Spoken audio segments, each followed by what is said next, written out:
महाविकास आघाडीकडून वसंतनाना देशमुखांची उमेदवारी जाहीर झाली, काय आपली भूमिका असणार? नाही का, कालच्या घडामोडी पाहता की माझी उमेदवारी फायनल ठेवण्याचं सर्वानुमते ठरलेलं होतं आणि तशा बैठका पण झालेल्या होत्या आणि सगळ्यात सुरुवात अशी होती की ही निवडणूक मोहिते पाटलांना लढावी आणि त्या पद्धतीची चर्चाही झालेली होती.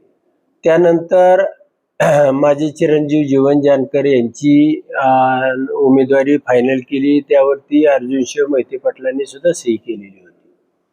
आणि असं असताना 2 दिवसांनी पुन्हा वसंतनानाचा फॉर्म भरणं हे आम्हा सगळ्या मंडळीला खटकणारं होतं. त्यानंतरच्या काल परवाच्या 2 दिवसाच्या घडामोडीमध्ये अंतिमपणानं माझ्या मुलाचीच उमेदवारी त्यांनी फायनल केलेली होती.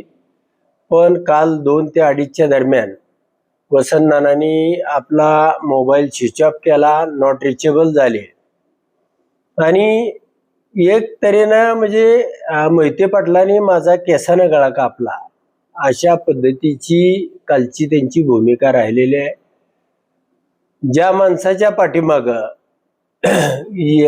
त्यांच्या तालुक्यामध्ये एकही सूचक किंवा अनुमोदक नाही, मत नाही, त्या माणसाला उमेदवारी देणं आणि त्याशिवाय पाठीमागच्या दीड महिन्याच्या काळामध्ये त्यांनी त्यांच्याकडे असणारा पंचायत समिती सदस्य भारतीय जनता पार्टीला दिला आणि असा हा आमचा जिल्हाध्यक्ष आणि त्यांना उमेदवारीसाठी आणि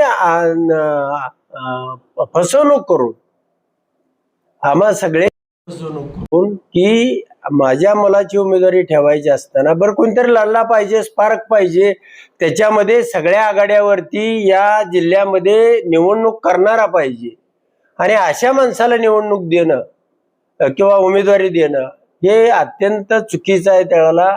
आणि आम्ही वसंतनाना देशमुखांबरोबर या निवडणुकीमध्ये नाही हे तुम्हाला स्पष्टपणानं सांगू. एकटेच आहात का अजून काही बाकीचे आमदार आहेत? अभिजित पाटलांची पण भूमिका नाही, कोणालाच कोण अभिजित पाटील असतील, नारायण पाटील, हे त्यांना तर अगोदरपासूनच मोहिते पाटलाच्या भूमिका या पटत नव्हत्या आणि काल माझ्यासोबत जे त्यांनी या पद्धतीचा घात केला किंवा दगा दिला तो आम्हाला कोणालाही अपेक्षित नव्हता.